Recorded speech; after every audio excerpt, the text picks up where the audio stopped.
As you very well know, we broke ranks in Mandera, and we had two Tukwala Usalama Fora in Mandera town and also in Dadaab, in Elwak. We are very happy to note that it's been very successful, 5 months plus. We have had robust discussions in the north eastern part of the country. I must also report that as a result of this engagement, we have improved on our policy considerations, and there are key issues that affect this region, including this county. Number one is that we continue having or farming up our discussions around protecting our borders, especially from terrorist activities by Al-Shabaab and other agents. I'm happy to note that a lot of good progress has been done by our country, and I thank our security teams by working as a team. I want to appreciate them for the work they have done also in relation to strengthening local collaboration, particularly when I think about the issue of our NPR, working together with our chiefs, assistant chiefs, and the community. I appreciate the communities also for sharing information with security agencies and for working together to protect our country. That continues to be a point of concern for us, continuously working together to make sure that we maintain our country to be a safe country as it has been. I want to appreciate also the security team for working in a multi-agency approach. This multi-agency approach has helped us make greater progress as a nation in the last 10 years. Number two, I want to also point out that together with these challenges, the porous border that gets in smuggled goods, contrabands that are brought to our country. Again, our security forces are working hard to make sure that they protect our borders as we continue assessing our security capabilities to establish whether we have reached a stage where we can successfully do business with our neighbors. Until then, at the moment, our focus is to secure the nation from contraband goods, substandard goods, and harmful products that are brought to our country. The third issue that are of great concern to us is the question of dealing with land issues where they emerge, conflict on grass and water among and between communities. Again, our Ngao teams are working very hard to ensure that the communities are sensitized. We appreciate our elders. We are doing everything possible to ensure that we facilitate this fora where the elders can engage the local community so that then they can be able to avert any possibility of escalated conflicts, whether it is within the county itself, intra-clan conflict within the county, or with the neighboring counties of Isiolo, Tana River, Lamu, all the way to Wajir. We want to make sure that these teams, our communities are working together. As we discussed yesterday in Wajir, there has been a great progress in terms of inter-clan relations, and that has really provided greater security to our country. I think the last issue I'd like to mention is that alcohol and drug abuse in this county is not very high, but what is high is the pharmaceutical drugs that are abused, particularly around Dadaab and around towns like here, Garissa town. The security team are also working together with NACADA in a multi-agency way to make sure that these issues are addressed and that the main suppliers are apprehended, especially insofar as the pharmaceutical drugs are concerned. I think that those are some of the issues. We overall, in the northeastern part, I think that there is a very good progress, especially in protecting our critical installation. The security team is working together to make sure that the projects and the programs that are happening here are well protected. And our hope that is that the road between Lamu and Ijara is completed. And later, we, as government, plans to also construct the road towards Dadaab up to Liboi. The road that starts from Isiolo, Modagashe, all the way to Wajir, Samata, Ramu, until what we call Mandera, is also ongoing, and the government is and the security team is providing good security to the contractors to make sure that these projects are completed. We recognize the interlink between the security and development, and one cannot exist without the other. Underdevelopment causes insecurity, you know, and where there is security, you can't develop. So they start egg and chicken scenario, and we work very hard to make sure that this is taken care of, good care of. Otherwise, I don't think much can be said. The rest is, oh, no, sorry, I forgot.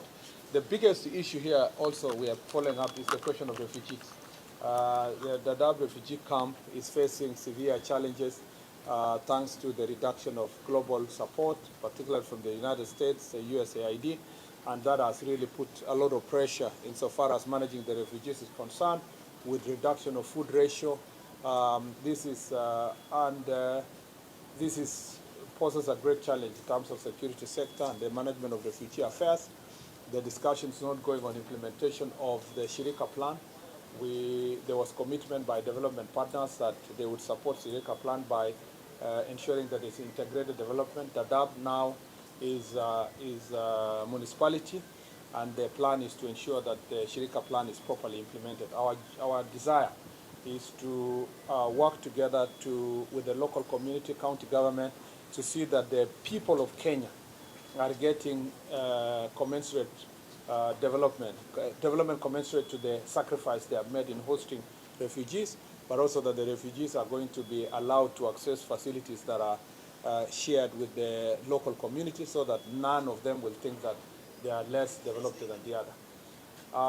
So refugee affair issues is something I will revisit. We'll visit again Dadaab, and we will have more meetings with the stakeholders, both in Kaguma and Dadaab, to make sure that the question of the Shirika plan and integrated development is properly followed through, and to ensure that the commitment by development partners are actualized. I thank you. I'll take 3 questions briefly. One question, the 3 of you. So, and the last one. Welcome to Garissa. My name is Faisal. I'm from Central Kenya. 4 miles from where we are, we have land militias in Garissa, well known, financed and supported by politicians. What is the office doing now that we are nearing the election period to avert the situation so that it will not escalate? No, any criminal group, gangs, goons, are being dealt with. The security teams have been on them. They have briefed me accordingly that this is not a threat. It has been dealt with, minimized, and that land issues remains a very difficult challenge here, because the communities and the clans have not really reached a stage where they have agreed on adjudication. And we encourage leaders to pursue processes of adjudication for this land, so that then it can help us to deal with the situation. And so the bigger issue is, how do we deal with land conflict, and how do we do proper adjudication to make sure that everybody can have their title, especially in the urban area. That will avert this issue of using goons and criminals to try to occupy people's land. And adjudication is one way we should continue working with the community, clans, and also the Ministry of Lands to see that that is dealt with. Yes. I'll very much appreciate if you give us an update on the National Police Housing project. If you go around, you realize there are so many projects that have slowed. And 2, you can give us a comment on the Kenya-Somalia security wall building. How far with it? Then give us a position on the Haiti mission. What's the situation of the missing of one officer, Benedict Kabiru? I'll appreciate it. First of all, let me say that you started with what? You have asked too many questions. The housing project. Housing, you will hear also in the Chukwa Law Salama, it's a big concern for the security team. Under the housing fund, 17,000 houses are going to be built for police officers to occupy. And that will include in Garissa and many other places. In the next few weeks, the IG can give us an update. Some of the houses have been built and completed, like, for example, the one that happened in Tarakaniti, Others are ongoing in different parts of the country. And the IG will give an update in a month or so of the areas that have been identified and the projects, institutional projects on housing our police officers have progressed. Remember also for prisoners, the prisons in the country also there is a set aside 25,000 houses. So this process is ongoing. I have no doubt that the housing fund is going to deliver the largest number of dignified accommodation for the police officers. And that is part of the welfare issues we are trying to address. We will give you a roadmap of how many have been done and how many are going to be done across the country. The second issue you've asked is about Kenya, Somalia, issue of wall and so forth. That is a defense issue. And I'd like to leave that to my colleagues in the Ministry of Defense on that issue and what decision was made and how far it is, because that was a decision made over 10 years ago. And the most competent institution to respond to that issue is the Ministry of Defense. And if I had known in advance that you were going to ask, of course, from a collective responsibility, I would have consulted Honorable Soipan and the CDF before making any response to that issue. On the third issue, you're talking about the mission to Haiti. Mission to Haiti has been very, very successful, and we truly appreciate the work that is being done by our officers. Many critics thought that by the time we sent our officers, and it was written even in social media, some newspapers and media houses broadcasted that this was a wrong mission, that Kenyans will be coming back in large numbers, in body bags. But see what has happened. A successful mission that has been done by our officers. They have secured critical installations in Haiti. The Haitians now are going about, for the first time, the Haitian children did the exams, successful national exams. They were able to secure the airport, which is now functioning. They have secured the communication mast in Haiti that is also functioning. They have secured also the issue of the police headquarters and the administrative unit. All the government square is now operational.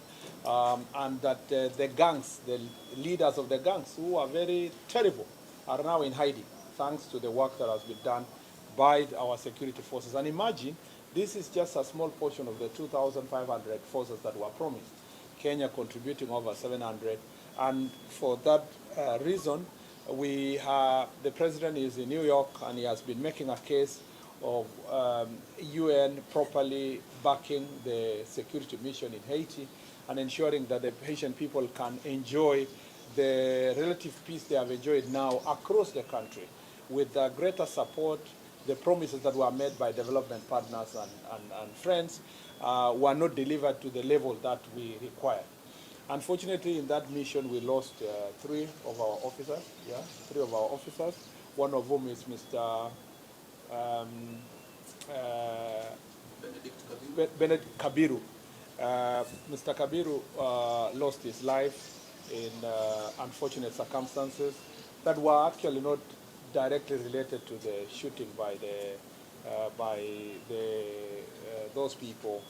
I think it was in the case of protecting colleagues, and the whole report is going to be made public by the IG, but the family has been informed. The National Police Service visited his family yesterday. It may have been, I saw some people raised concern that the message from the president went public before his family was visited. When that news was confirmed, the National Police Service dispatched a team to visit the family. But the synchronization of time made it such that by the time the president was making the statement, I think our officers had not reached the family. But eventually the family was visited, informed of this very unfortunate circumstance, and we continue condoling with the family of Mr. Kiberu. Necessary arrangements will be made to inform. The family has been informed of the circumstance under which he died, and all concerns surrounding his demise have been addressed with the family. What will be necessary will be made public in due course. Why is this going? That's why I said those other details will be made public in due course based on the conversation the family has had with the Inspector General of the Police. When the family will give us permission to give more details, we will do as much, because we respect the family. On the question of, I think, yeah, that's what the all questions that you are asked. The last one. Lastly. Shaban, you can't have a second by Shaban and then Seth, and then we close it there. You can ask the others in the forum. Huku serikali ikiendelea kupokea bunduki kutoka kwa majangili kama tunaona ripoti ya 27 jana. Jana pia kuna madai ya mashambulizi kutokea Kainuku, watu wawili kufariki eneo la Kainuku, na majuma kadhaa yamepita.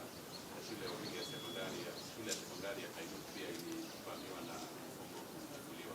Ningependa kujua habari ya hivi punde zaidi kuhusiana na hilo. Huku nikiangalia kuna mechi ya Mogadishu City na Kenya Police ambayo mlizungumza jana kwamba upelelezi umekwisha anza na Somalia kupitia ubalozi wake nchini kuomba msamaha. Je, katika mashauriano na Wizara ya Mashauri ya Kigeni ili kuhakikisha kwamba hali hii haiwezi kuleta mgogoro kati ya mataifa mawili kwa sababu ya kuchezea bendera ya nchi kama alivyosema Bwana Douglas Kanja, sijui serikali inashirikiana vipi kati ya wizara hizi mbili huku mkiendelea kufanya uchunguzi? Kwanza ningependa kusema kwamba tangu tuanze operation maliza uhalifu katika North Rift tumepata success kubwa sana. Tumeshukuru sana maafisa wetu wa polisi wakishirikiana na wangao na wananchi kwamba kwa mara ya kwanza tumerudishiwa bunduki zaidi ya 200, jambo ambalo haijawahi fanyika siku nyingi. Na sehemu ambayo hiyo imefanyika zaidi ni hapo Marakwet, West Pokot na Baringo counties. Tulikuwa pia kumetulia pale Kainuku, lakini shida ya Kainuku ni mara mbili. Kuna shida ya wizi wa ng'ombe na pia shida ya kupigania mpaka, na aswa inasitishwa zaidi na ile kupatikana madini pale, aswa gold ambayo imepatikana katika sehemu hiyo.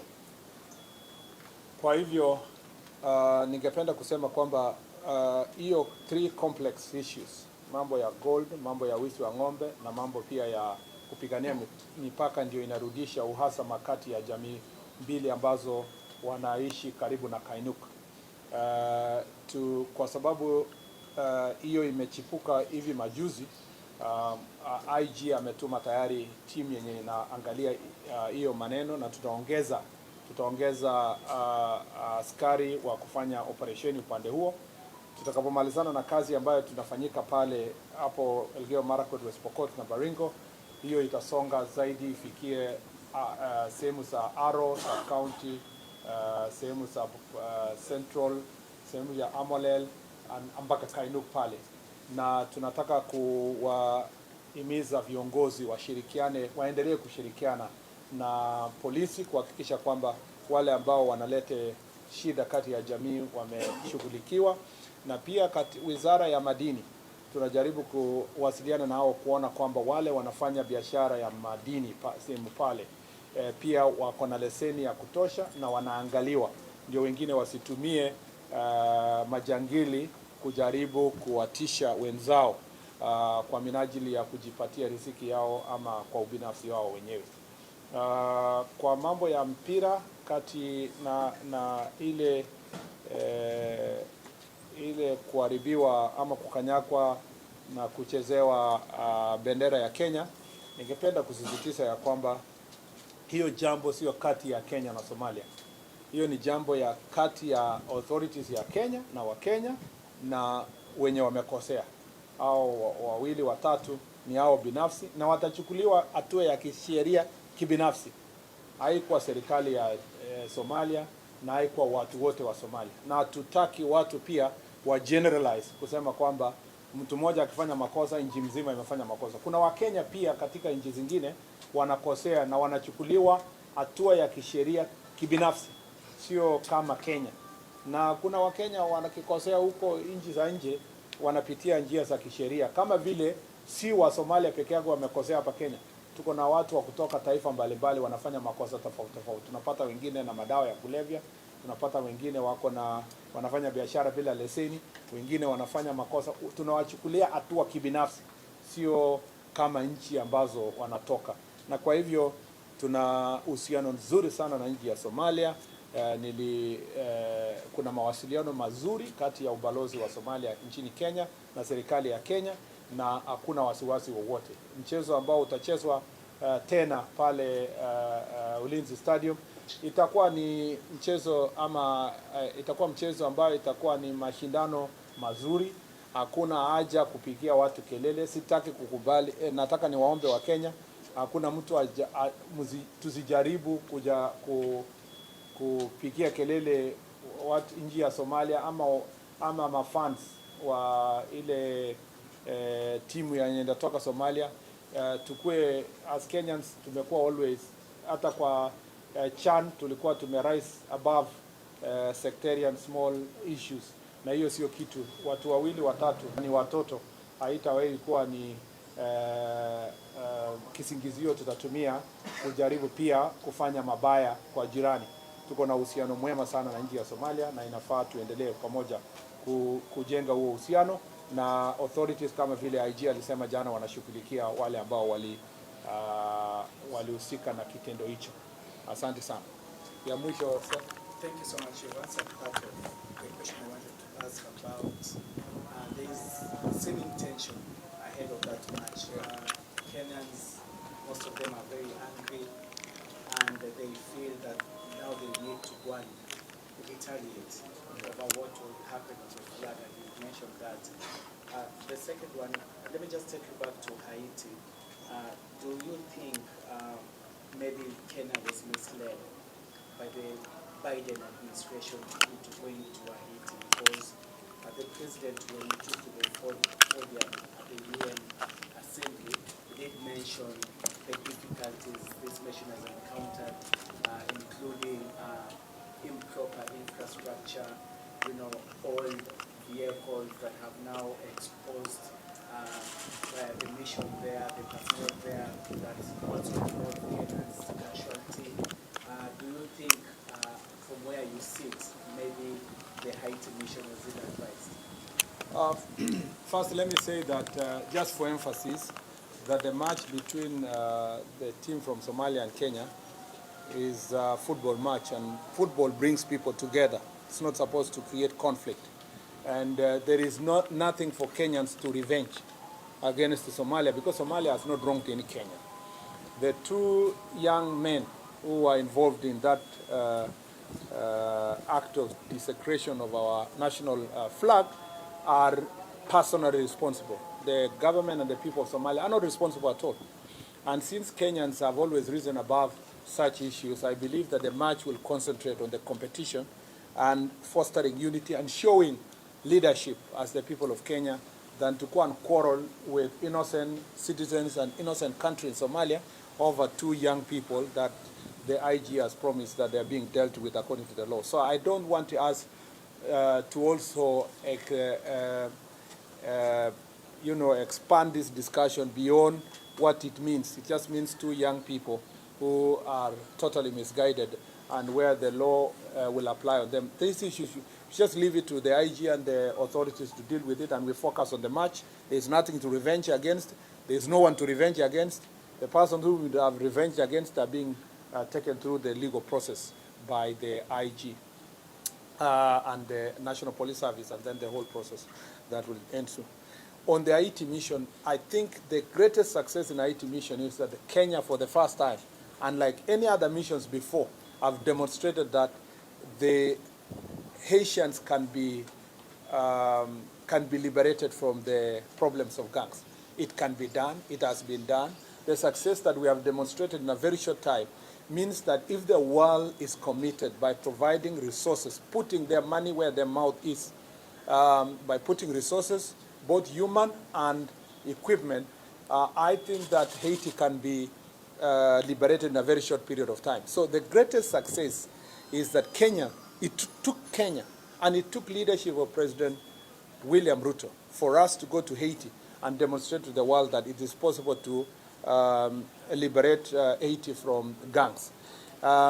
This was conscious decision made by the government of Kenya with the support of its parliament, made by the president with the support of the executive, with the parliament, cabinet approving, parliament approving. So no one should let you know that it was a clandestine decision between one or two people. This was a whole government decision, and with all the support from our Security Council, security architect, that this was the right thing to do. And we have succeeded. Sometimes as Kenyans, we need to celebrate ourselves. We need to celebrate our abilities. In the past, we were known. The flag of Namibia resembles ours because of the work we did in Namibia in terms of peace. The flag of South Sudan resembles ours because of the work we did.